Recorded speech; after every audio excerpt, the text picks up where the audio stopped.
All right, welcome back to Blue by 90. I'm Justin, joined by Tanner today, and we got a stress-free weekend for Michigan fans. We're off the bye week, didn't have to worry about anything, just, enjoying a lot of really good college football. A certain team that we don't like lost in dramatic fashion, which I loved as well. So, hey, great weekend. Great weekend. I'm gonna be honest, I was stressed because in my heart of hearts, I am a hater. And so I'm watching and I basically I'm living vicariously through the Ducks Saturday night. Yeah, right. That was glorious. That was just amazing. The nice Um, thing too is that you're living vicariously through the Ducks, but it's not because we can't beat them, because we True. have beat them 3 years in a row.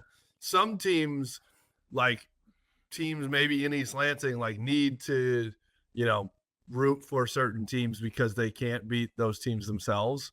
That's not the case here. or teams in Columbus, Ohio. Or teams in Columbus, Ohio. That's correct. That's correct. Like using going to the Rose Bowl wearing Alabama shirts when you're an Ohio State fan. Crazy. Yeah, I would never do that. Yeah. I'm not that. I'm a hater, but I also have some dignity. So I will root against those teams, but I will not. No, I'm not wearing their colors. No, I'm not wearing TCU to a basketball game when you got smoked by them. Yeah. So, no, that was a fantastic Saturday. A lot of good games. I'm gonna be honest. I didn't catch a lot of the early slate. Was watching the Tigers game, and just a great run by the boys. And this is obviously a Michigan podcast. We're not talking about too much, but just a frustrating way to lose. Especially considering they should have won in Game 4.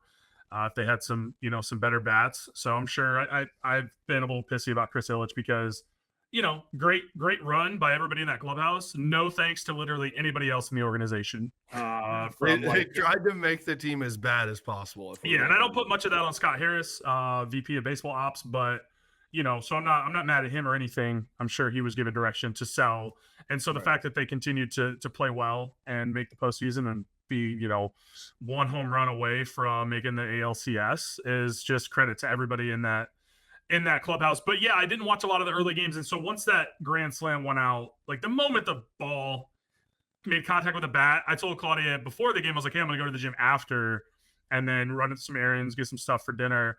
And the moment I just heard that sound, I was like, I'm gonna go to the gym now. You were out the door. Yeah. So, and I watched some of the games on my phone and on TV at the gym. I kept up with the Tigers game still because you never know, it's baseball. But so yeah, it was a great Saturday. The Alabama South Carolina game was crazy. That onside kick. And then dude, Saturday night, like obviously Oregon Ohio State. I mean, Tennessee Florida wasn't a great game, but it was close. It went to overtime. And Purdue, then LSU, yeah, I didn't even know what that was going on. I'll be honest. Illinois was like Purdue scored 40 points with their backup quarterback in the second half alone. Like crazy to a team, an Illinois team that has had a great defense over the past 3 years, right? Like they've been great. So yeah, and then obviously Oregon, Ohio State at night just comes down to the last play. LSU Ole Miss walk-off touchdown by LSU. So just a great slate of college football. Oklahoma, Texas was disappointingly boring. Kind of expected that. Made me feel a lot better about myself personally, Justin. I was like, hey, all right, cool. Not just us. Texas is really good, it turns out. So that's the best team in the country right now. So 100%. But yeah, it was an awesome slate, man. I had a lot of fun watching it. And like you said, no stress. Just enjoying some boneheaded decisions by Ohio State down the stretch. Seems like that's their MO. And you know what? Honestly, Justin, I think that the reason Ohio State lost can probably be you can bring it down to one person, and that is Connor Stallions. He probably had something to do with that. It's the only reason Ohio State loses football games. So, and they also, Ohio State got pretty lucky that it wasn't even worse because they got gifted a 32-yard completion that should have been an interception. Yeah, but the OPI, dude, the OPI. I mean, he shoved him like his full extension. Literally fully. The guy he fell like 3, 4, or 5 yards down the field. Like, why are you throwing the ball in this scenario? You have a timeout. You're at the 27-yard line. It's going to run the ball and set up for the field goal. He gets too cute. Crazy how you have what Ohio State fans have been saying are the two best running backs in college football. That's what they've been saying all year. Like, they have the best running back room, right?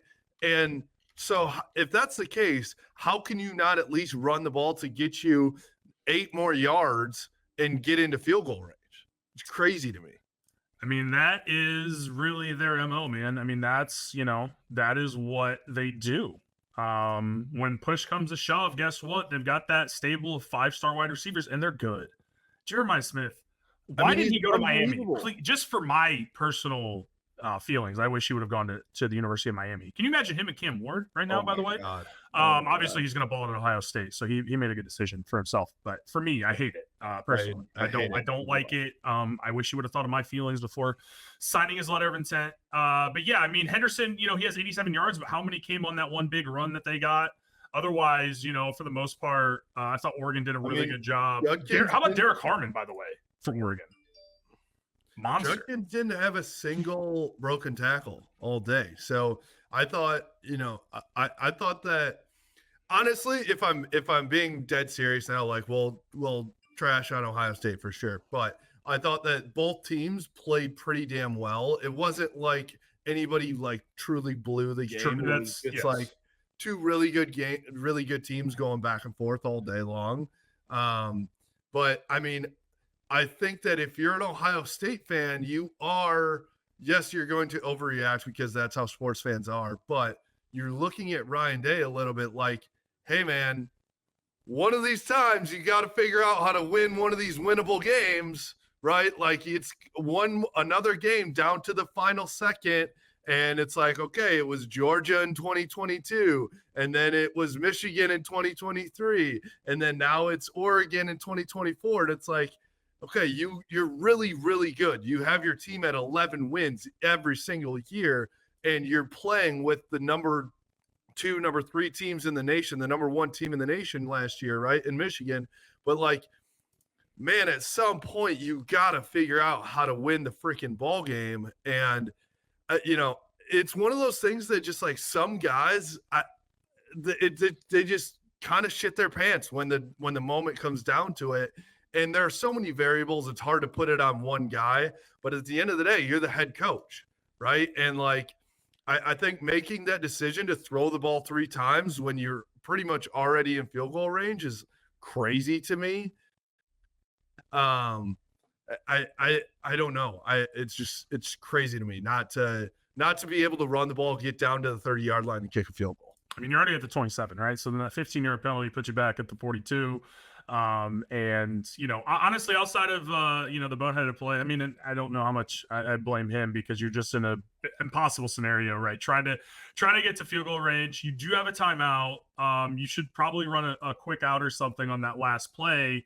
And instead, I don't know what the routes were, but Will Howard pulls it down. But I thought Howard, outside of that, played a really good game. I thought the receivers were really good. Really? I mean, his stat line was crazy. Yeah, he was 28 to 35 for like 280 some yards. So with no interception. No, right? I'm sorry, 326 yards. So he's almost 10 yards an attempt. He played extremely well. And it's just, again, to your point, they just cannot, in these big moments, seem to find a way to come through.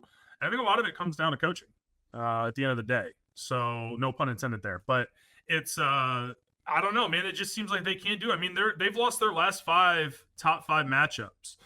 3 against Michigan, Georgia in 22, and then Oregon on Saturday. And it's like, at some point, you got to start to be able to win those games, because it feels a lot like 2000s Ohio State, right? Where it's like, yeah, you're rolling through the Big Ten and you lose the big game at the end of the year, in a bowl game.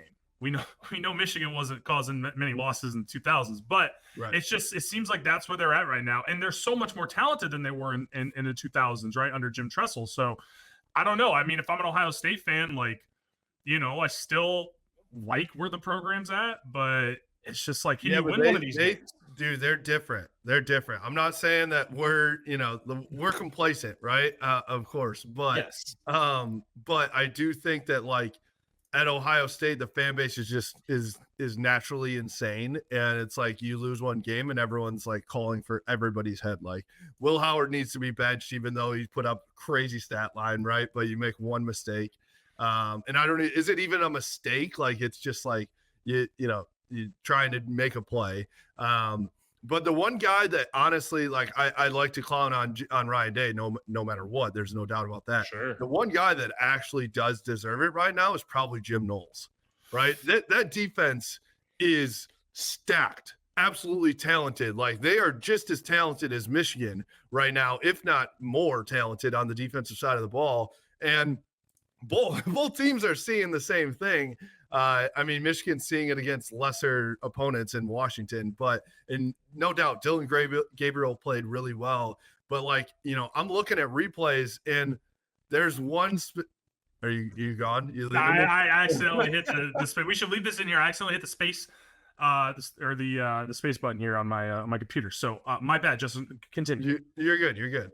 But there was one screen or one play, I can't remember exactly when it was, but he like dropped 10 guys or 9 guys, had 2 guys rushing, but 5 of them are covering grass, and then it ends up in a deep shot touchdown from Gabriel. And so I think everyone's kind of looking at Jim Knowles like, hey man, we literally got you every piece you needed to in the portal in the offseason, and they still didn't get home. Gabriel did not get sacked, I don't believe, a single time.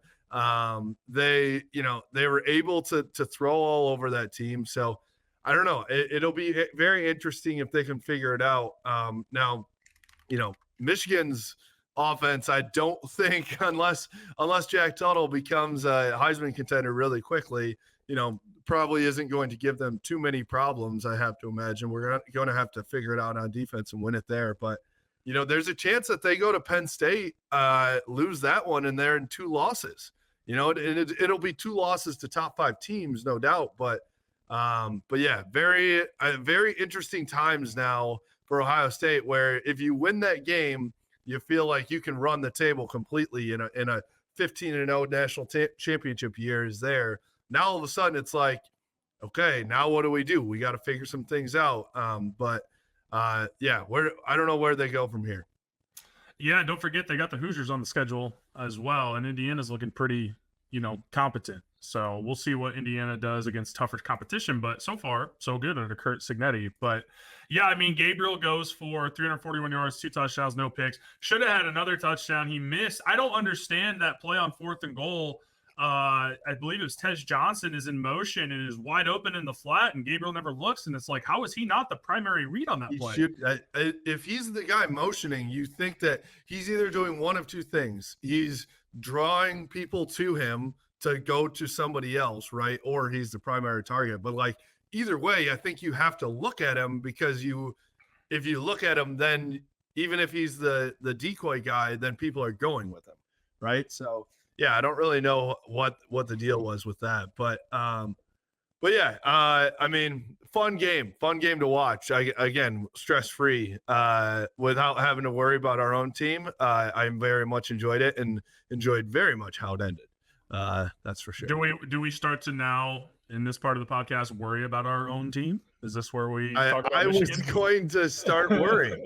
I was going to get into that. Now, but I tweeted out this morning. I chose, I think we've been pretty negative on this podcast for Michigan, which, let's be honest, deservingly so, in my opinion. But I think that I'm thinking, like, I'm trying to believe that these guys can rally around it. I do think coming off of a bye week, it came at the perfect time. Right, you have now a new QB. Jack Tuttle is QB1, and you have a chance now to get him. All right, he had only had 3 practices before that Washington game. Still played pretty dang well outside of a fumble and an interception. And so, can they put it together? And it's like, all right, sometimes when you make a change like that, I know we've already made one, so this is the second one, but when you make a change like that mid-season, it's like, all right, everyone has a little more juice. They had a little time to breathe and figure it out. And I don't know. How do you feel about this offense going forward with Tuttle at the helm? Can it change enough? Can it improve enough to make Michigan be somewhat of a contender here down the road? Well, I thought when he came in against Washington that Washington wasn't able to have 10 guys within 7 yards of the line of scrimmage, right? So they actually had to have 2 deep safeties, and that opened the run game for Michigan. Now, they had a few good drives when Tuttle first came in the second quarter and going into the third quarter when they took the lead. But then they just weren't able to really move the ball at that point. And I thought the offense lacked creativity once again.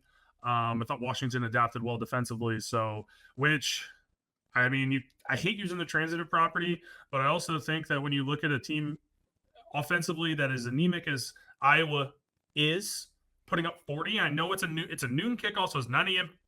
Local time for Washington. They just got a huge win, revenge from the national championship, whatever. Still got the ring, so I don't know why they were so happy about it, but I digress.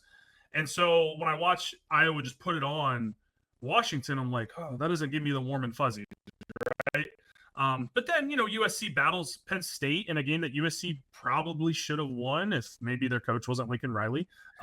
Speaking of a team with coaching issues, they're right there every week, but then also so far as well, where USC they're 2 plays from 6-0, but also 5 plays from 1-5. It's crazy. That's true. Yeah, they could be sitting at 2-4. They could be 6-0. That win over LSU. So, So I hope that with him having more time to get comfortable, I'd love to see more on Marion Walker. They talk about how he's not ready, and it's like, well, the throw to him on the dig route over the middle for 25 yards, nobody else on the team is doing that right now. So I want to talk about that just for a second, just in general of trying new guys. In my opinion, I saw there was something with Sharon this morning when he went to his Monday morning press conference that they might be trying Jeff Percy at right tackle instead of Evan Link. And between Amorion Walker getting in there, and it's we're not there in practice, right? So we don't know what's going on, but tell me what it's going to hurt on the offensive side of the ball if you try some new guys in there. You have to just stick with it. And I know you don't I don't want you just sitting there all right, every single time somebody screws up, you're gone and we're going to try somebody new. You got to stick with some young guys to get in there. But all right, you went and got Amorion Walker back in the portal, and how was his first serious snap in week 6, right? I don't know. As with the offense going the way it has, 0 receivers have shown out they can beat the guy. You might as well give him a shot. Yeah, because if he can emerge as a deep threat and as somebody you have to take seriously, that's going to open things up for Samaj Morgan and Tyler Morris underneath, right? And obviously you have Colson Loveland, so you got a tight end that you can play all over the field and do different things with. And I'm continuing to like what I see from Marlon Klein. I mean, he hasn't had a lot of opportunity, but when he does get a chance, I feel like he makes the most of it, and I'm excited about his future with Michigan. So I think with Amarion, to your point, what is it going to hurt, right? Yeah, sure, he's probably not a great blocker because he's lanky, right? But I just feel like you have to have some presence of some sort of threat that Michigan can throw beyond the sticks, right? I mean, I would love to see their passing chart this year. They've probably taken 4 deep shots, right? So having a Amarion Walker who can blow the top off the defense with his speed and his size and athleticism, yeah, give him a shot. And I thought too, I don't know if I've watched the replay, but I just remember in real time watching when Jack Tuttle threw that pick when he's going to Colson Loveland late in the Washington game. I thought Amarion Walker had burnt his man off the line and maybe had an opportunity. And so you hope that with a couple of weeks, off from playing an actual game, I should say, that Tuttle's able to kind of find some things and fine tune with his receivers, right? Because he missed all spring ball and all fall camp. That is really important for reps with your guys because you're not throwing the same ball to every receiver, right? You have to be on the same timing and know, hey, if I'm going to number 1 here, I got to put some air to this and let him run under it because he's so damn fast. And I can maybe put it out there for him, right? So it's just getting that timing down with the receivers is so important on those intermediate to deeper routes than it maybe is on some of those dump offs to, Colson Loveland or, some running backs. The one other thing that I thought was kind of crazy, but I loved it as well, is tell me how Jack Tuttle has better runs than Alex Orji ever did in his first 3 series. Crazy to me, but I mean, which is frustrating and good at the same time, right? It's frustrating on how we couldn't figure out for Alex Orji to be able to do anything like that.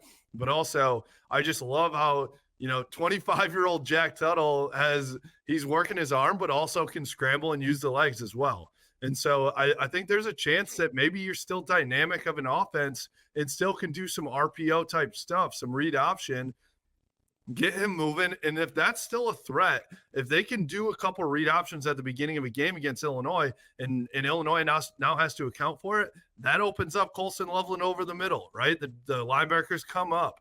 That opens up Samaj Morgan over the middle, right? So I'm trying to be as optimistic as possible here, but like maybe Jack Tuttle changes the way this offense moves, man. I mean, that's what you have to hope for, right? Like this team is so talented still, in my opinion. And if they can get some things figured out, there's no reason that they can't win. They should be able to be in contention in every single game down the stretch, right? I mean, obviously you'd hope that they should be able to beat Illinois and Michigan State, which just announced 7:30 p.m. kick. Nice. Sure that's what you were looking at. So that is what I'm looking at. Yep. Just came through. So going to be a rowdy one on the 26th here in a can't wait for that tailgate, baby. Oh God, yeah. Let's get Clayton Anderson out there again. It also might be. Let's be real. Like that game might set college football back like decades. You're not wrong. It might be a rock fight, but again, Michigan just has more talent. And I'm still kind of going off on paper, but like we know what we've seen from these guys. And this is kind of my point. Like we've seen Mason Graham and Kenneth Grant and Josiah Stewart and Derek Moore be game wreckers. We've seen Will Johnson lock down some of the best receivers in the country, make huge plays, momentum shifting plays in big games. We've seen Makari Page make a lot of big plays in his career. We've seen Jair Hill kind of struggle, but make some plays. And so it's like it's there. And I'm excited for Amir Hall to come back, who was out for the Washington game. I think might have made a difference in that game for Michigan.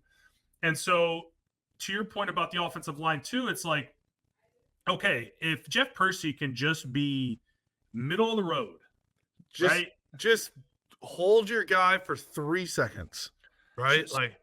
Yes. And give Michigan the opportunity to have at least a short passing game, right? I'm not even talking about taking deep shots all the time, but like, just give Tuttle time to progress through his reads because we've seen that he can do that. Probably the best. Let's be honest. He wasn't making incredible throws against Washington when they led that 17-0 comeback. Right? It's like he was just hitting the guys in mid-level routes. Right? And until he was moving the ball down the field without us turning the ball over or having negative plays.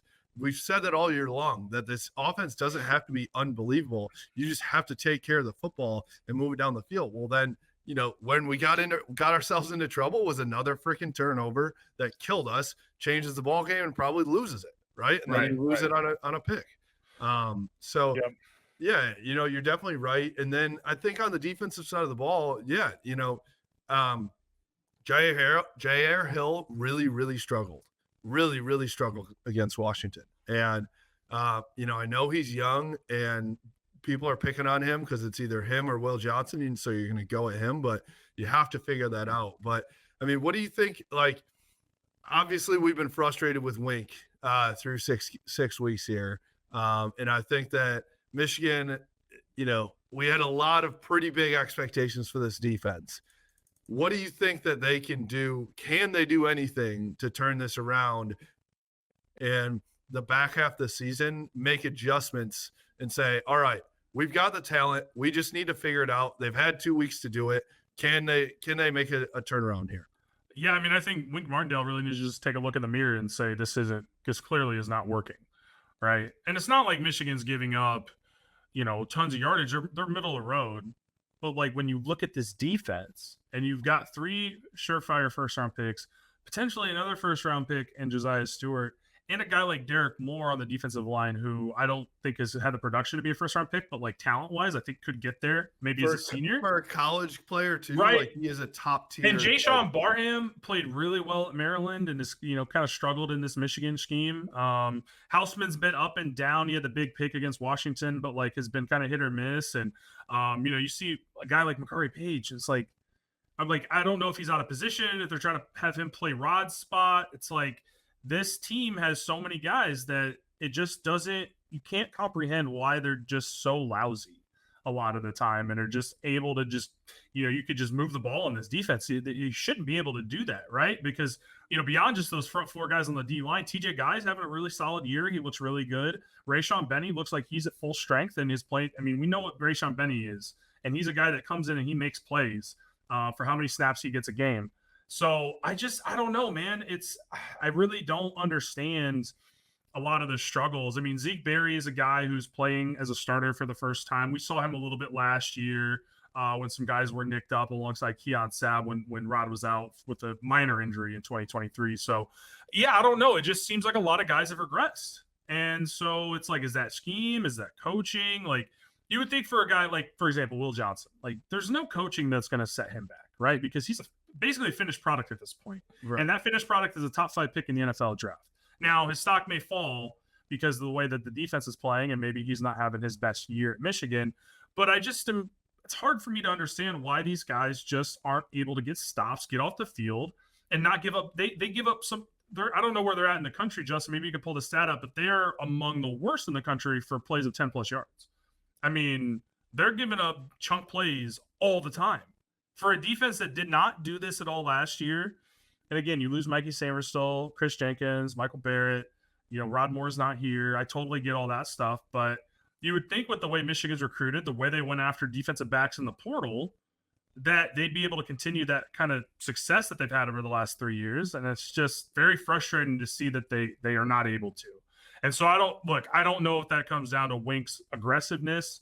Michigan's blitzing 20% more than last year, from 29% to 49% or wherever. That was a couple weeks ago. I don't know what it's at now. But it's like, do they just need to sit in zone a little bit more? Do they need to stop bringing 5- and 6-man pressures? Like, I don't know what the answer is.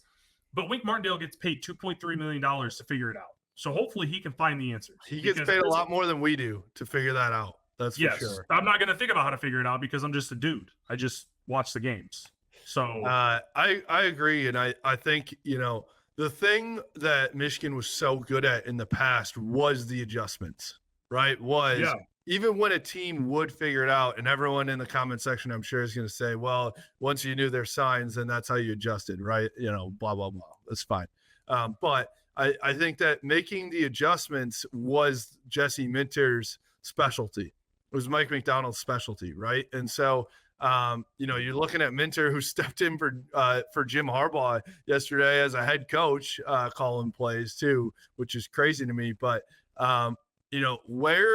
that's what I think has been one of the most frustrating things that we have not been able to do, especially on the defensive side. But this coaching staff has really struggled with, hey, this isn't working. What are we going to do to combat it? Right? What are we going to do to figure out how to make it work? And that's been Michigan's strength over the past 3 years. That's been Michigan. And that was even beyond, the 3-year run that Michigan went on. Jim Harbaugh was really, really good at that too. He would figure it out and they'd make adjustments when they needed to.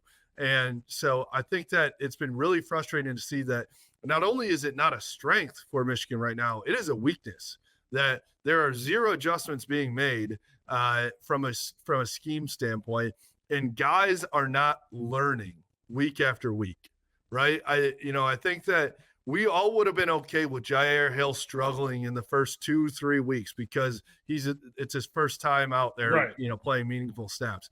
But he's not only not getting better, it seems that he's getting worse at times, right? And he's not being put in the position to make plays. And so that's, I think, where I struggle the most is just like, like you said, it's regression, not progression. Where if they were making progress each week and looking like a better team, and it's like, all right, we had a ton of turnover, but we're building, then I could get on board with what's going on right now. But the most frustrating part is it's been inconsistency. It's been lack of discipline. It's, guys have regressed. And so, I hope that there were a lot of big talks that happened in this bye week and say, all right, let's figure it out. They sat down, they got in the lab, got to work. That's what needed to happen. I think, Tanner, if we see Michigan come out in this Illinois game and play flat, it's gonna tell us all we need to know for the rest of the season, right? If they come out in the first quarter and it's like, all right, you are not ready to play, then it's like, all right, this team doesn't have the juice. They just don't have it. Yeah, and I mean you're really fighting for your season at this point. So if that's the case, then I don't know what to say. I don't know what we'll say if they come out flat and looking uninterested in playing football. So, this is a big game. It's a ranked matchup. Illinois I think they've only had one loss this season. So, a team that's playing pretty good football and has, definitely exceeded expectations after losing Jerzon Newton. But it seems like, they typically, 2022 going into last year, they lose the best corner in the country, Devin Witherspoon, and they just kind of reload. So I think Brett Bielema has done a really good job building Illinois up. I think a lot of people probably made fun of him or mocked him for going to Illinois after the disaster at Arkansas, but, quietly building a pretty solid program. Especially, what there too is building a solid program in a really, really hard Big Ten, right? Like, I think that you look at how hard it's been for Nebraska, right? You look at how hard it's been for a lot of teams that are not the Penn States, the Ohio States, the Michigans of the Big Ten. And now, of course, the Oregons and the Washingtons and whoever else. I think I'm pretty impressed by what Bielema has done. Well, and their offense too. I mean, Luke Altmaier last year was not great. I mean, 13 touchdowns, 10 picks, 1,800 yards. This year, he's already at he's 68%, 1,400 yards, and 14 touchdowns, 1 pick. So a guy that's playing some really good football. So Michigan's going to have to, again, this is another game where the quarterback has not put the ball in harm's way. He's played extremely well. So can Michigan try to find ways to cause havoc, to create turnovers, to get in his face, to cause bad throws, bad decisions? They didn't do a great job with Will Rogers at Washington. They got the 1 pick, but otherwise, he kind of had his way with Michigan. So, I mean, if they come out and they get lit up, by Luke Altmaier, I don't know what we're going to come on here and talk about. Maybe we could just talk about the Tigers offseason or the Lions. Maybe we'll talk about the Pistons. I think that might be, if that comes to fruition, I think talking about the Detroit Pistons might be more fun, Justin. I don't know. That would I don't want to get there. I'll just say no. Let's not get there. I really do not want to get there. But I need them to show me something defensively, right? Like because you're carrying a ton of weight on one side of the ball because special teams is just whatever, right? They had the block punt against Minnesota, but otherwise have been nothing to write home about. They've been fine. And so for the defense, you're really carrying the other side of the ball on your back. And I understand that there's been a lot of pressure and they haven't probably been put in the best situations. They haven't gotten a lot of rest because the offense is going 3 and out or 4 and out or whatever. So for the defense, I understand, why it may be not as great as last year from that perspective. But with the talent on this team and all these guys in their last year and basically a contract year to try to get as drafted as high as possible, to get as high of a signing bonus as possible, I want these guys to come out and bust some ass, man. Like, and they have here and there, but like, man, they're national champs, right? So like, not saying their legacy's on the line, but like, hey, how do you want to be remembered? Like, oh, you were part of that team that won the national championship, and then the next year you struggled and were fine and just went to the NFL? Like, or do you want to say, no, Michigan still has everything in front of them at this point? You have one Big Ten loss. Well, I agree, which is hard to it doesn't feel like that because you felt like you've already, with 2 losses, it feels like it's all done. But you have a chance to go beat Oregon. You have a chance to go beat a ranked Illinois. You have a chance to go beat a possibly ranked Indiana. You have a chance to beat Ohio State at their place. Like, yeah, you absolutely can still go be in the playoff. I want to know, to your point, what kind of heart does this team have? Right? The heart and the will to win was one of the biggest factors for 2023 Michigan, right? Rod Moore isn't the most talented guy in the country, right? Mikey Sainristil, who's balling out in Washington, is not the most talented guy, but he had the biggest heart out there. Mike Barrett, same guy. What does this team have in terms of inside, right? That's what I want to know. And I think, to your point, like, I hope they looked inside, looked in the mirror a little bit in this bye week and said, hey, what kind of team do we want to be going forward? Yeah. And I hope that they said, all right, we're going to have 2 great weeks of practice, maybe take a little reset. Everybody, take a couple days, go home, visit your family. I think that can be good, breath of fresh air, right? And then it's like, all right, let's go be some road warriors the same way that we were road warriors the last 3 years. That's what I want to see. You saw it a little bit with Dono getting guys fired up on the sideline, but there were a lot of times too where it was just like everyone's just dead, and so I think that like in college football, that has such an impact on the game, man. Like at the NFL level, yeah, you still need some juice for sure, and you need the will to win. But like at the end of the day, 90% of the time, the most talented team wins. But like in college football, when they're younger guys and with the environments out there, like, yeah, that's probably going to be one of the crazier Illinois crowds that you've ever seen, right? So let's go and freaking win. So I think that they gotta be able to be mentally tough and have the will to win. Like honestly, more than scheme, more than anything, I'm looking at that because that'll show me how this season and how this coaching staff, how this team is going to play this season out. Yeah, well, and I think to your point about the NFL, like those guys are professionals for a reason. So if you're not fired up to play in the NFL, like you're getting your ass kicked, right? You have to have your own juice. Right. And so for these guys, yeah, you could probably skate by against some teams and play lackluster and not be fully into it. But yeah, I don't know. So like some guys got to step up, man. And like maybe some guys who aren't as vocal, their leadership style isn't as vocalized, may need to, kind of step up and say some things and have a heart to heart with this team. So, because again, there's so much talent on this team. And yeah, the offensive line has struggled. Yeah, they haven't found a quarterback, receiver, or whatever. There's still a ton of talent on this team, and you could find something that works for you and potentially have some success in these, these big games. I mean, Michigan's got 3 ranked matchups out of the next 6 games, 2 of those on the road, 1 at home against Oregon. And so you've got plenty of opportunity to get back to where you want to be as a team and as a program. So yeah, I'm with you, man. You just gotta dig deep and find something, because this shit ain't easy. Football's not an easy sport, man. And if you're not fully into it, playing football, and the other guy is, like, you're gonna have a rough day at the office, right? Like you've got to be able to channel something beyond just the crowd or the home crowd or whatever. Like you've got, like, and to your point, that's what this team and this program have been the last 3 years, right? You talk about the Wisconsin jump around, the Nebraska thing, like they're going and they're snatching souls. And I haven't seen that from this team yet. And that's when it's the most fun as a fan. You go on the road and you just break an opponent's will. Unfortunately, a couple teams have broken Michigan's will this year. So it's like, do you want to flip the script now and be that guy?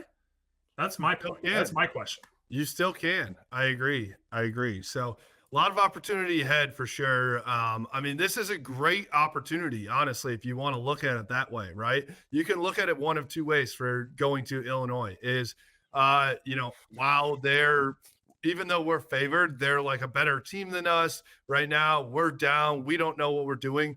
Or you can look at it as like, okay, you go win this one and it's a ranked road matchup that you win, that can change the outcome of your season, right? So if they're looking at it like that, like then I feel good about it. And so, it looks like Michigan's favored by a point or so right now, which honestly is a little bit shocking if I'm being dead honest. But I like the opportunity that you can get right back on the horse after a loss and get out there and prove it to yourself and prove it to the world that you still can play with the big boys. So, all right. Well, for us, we'll have another pod coming up this week to dive a little bit deeper into the actual matchup between Michigan and Illinois. And we will, we'll be hanging, I'm sure, throughout the week. We won't be, no tailgate or anything this weekend because it's an away game. But I know for a fact this week I'll be at Pretzel having a drink at some point, having a Hail IPA, rocking some Sun Cruiser and Truly Hard Seltzer as well. And we're gearing up for this MSU tailgate, which now that it's a night game just makes it all the better. So MSU night game next week, Oregon. I mean, it's back to back. You got to think if Michigan wins these next 2 games, you're probably going to have big noon kickoff in town, I would think.